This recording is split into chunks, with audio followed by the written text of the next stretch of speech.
emerges from the world map in 1935. The answer reveals a story of empires.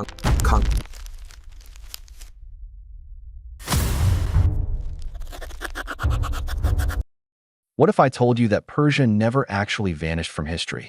It simply adopted a different name. Why would a nation with thousands of years of civilization suddenly decide, in the middle of the 20th century, to present itself to the world under a new identity? Today we are going to journey through magnificent empires, devastating invasions, and critical decisions that reshaped how an entire nation remembers itself. This is more than the history of a country. It is the story of how politics, belief systems, and global perception can influence the destiny of a civilization. So stay with me, because what you are about to uncover is far deeper than a simple change of name. Imagine a vast land surrounded by towering mountain ranges, endless deserts, and ancient trade routes.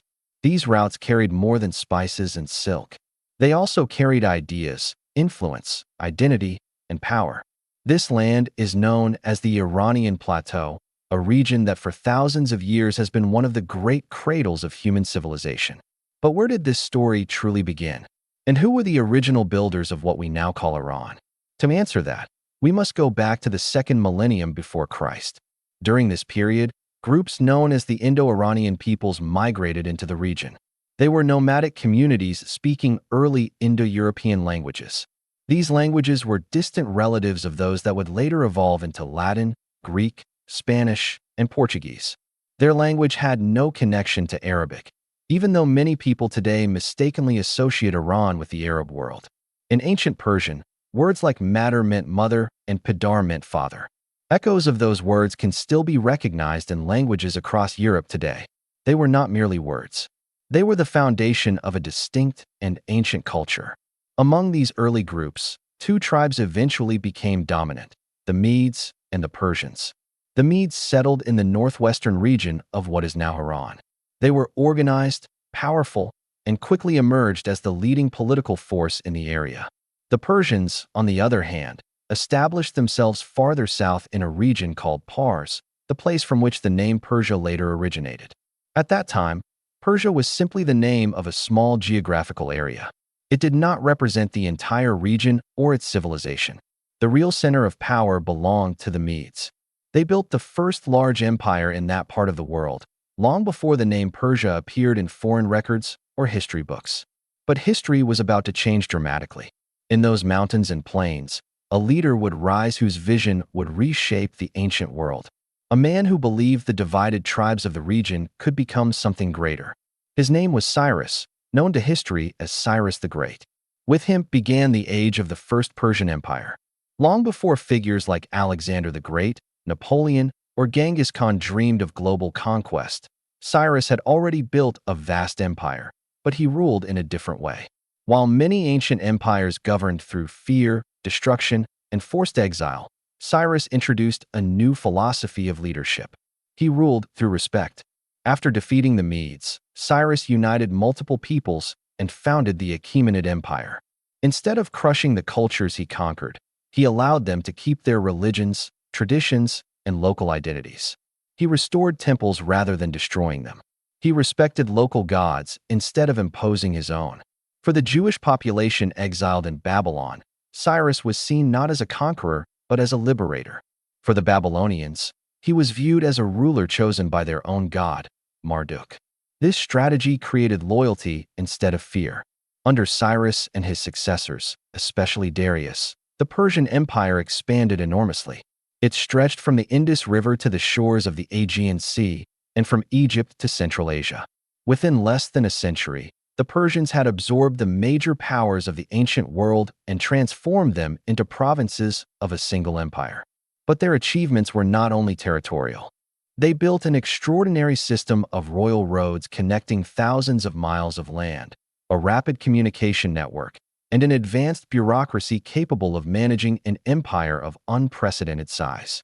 It was a masterpiece of organization, diplomacy, and strategy. Many historians even describe the Achaemenid Empire as the world's first true superpower. However, maintaining balance between cultural tolerance and centralized power was difficult. Like a rope stretched across a vast empire, it required constant stability. Eventually, that balance was broken, and the force that shattered it came from the west. In 334 BC, a young Macedonian king led a disciplined army across the Hellespont and marched toward Persia.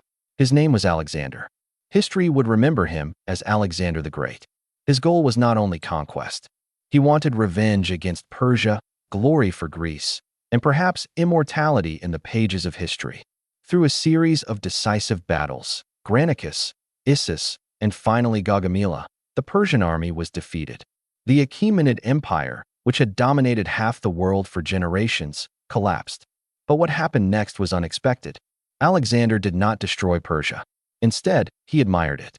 He studied Persian culture, married a Persian princess, wore Eastern clothing, and adopted Persian court traditions. He even presented himself as the rightful successor to the Persian kings. He ruled from Persian palaces and maintained the existing Persian administrative system. To many Greek soldiers, this was shocking. They had come to defeat Persia, not to become part of it. But Alexander had a broader vision. He believed that ruling such a vast territory required more than military power. It required cultural fusion. He dreamed of creating a world where East and West would merge into a single civilization. However, his sudden death in 323 BC ended that dream. Without a clear successor, his empire fragmented among his generals. Persia came under the control of the Seleucid dynasty, founded by one of Alexander's commanders. Yet Persia as an identity never disappeared. Later dynasties such as the Parthians and the Sassanids revived Persian power and traditions. The Sassanid Empire in particular restored many ancient customs and declared Zoroastrianism the official religion once again. But in the 7th century, a new power emerged from the Arabian Peninsula, Islam. Arab armies defeated the Sassanid Empire and introduced new political systems, a new religion, and the Arabic language. Over time, Persian culture absorbed these influences while maintaining its unique identity.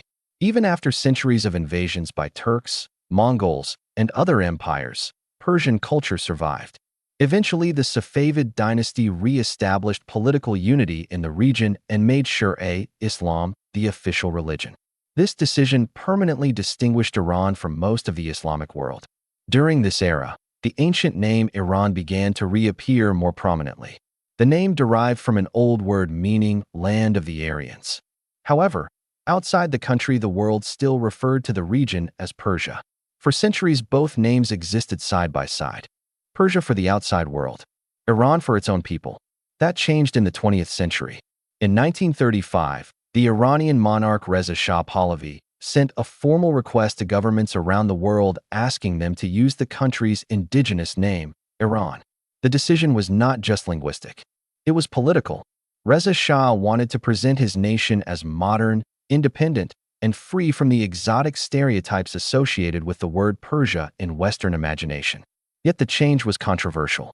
Many Iranians felt the name Persia represented a glorious historical legacy, the empire of Cyrus, Darius, and one of the greatest civilizations in human history.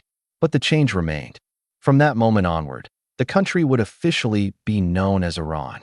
Then, in 1979, another transformation occurred. A revolution led by Ayatollah Khomeini overthrew the monarchy and established the Islamic Republic of Iran.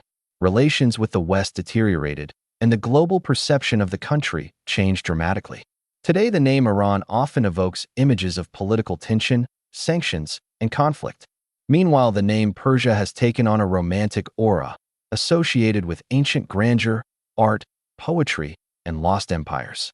Two names, one land, and a continuing struggle over how history will remember it.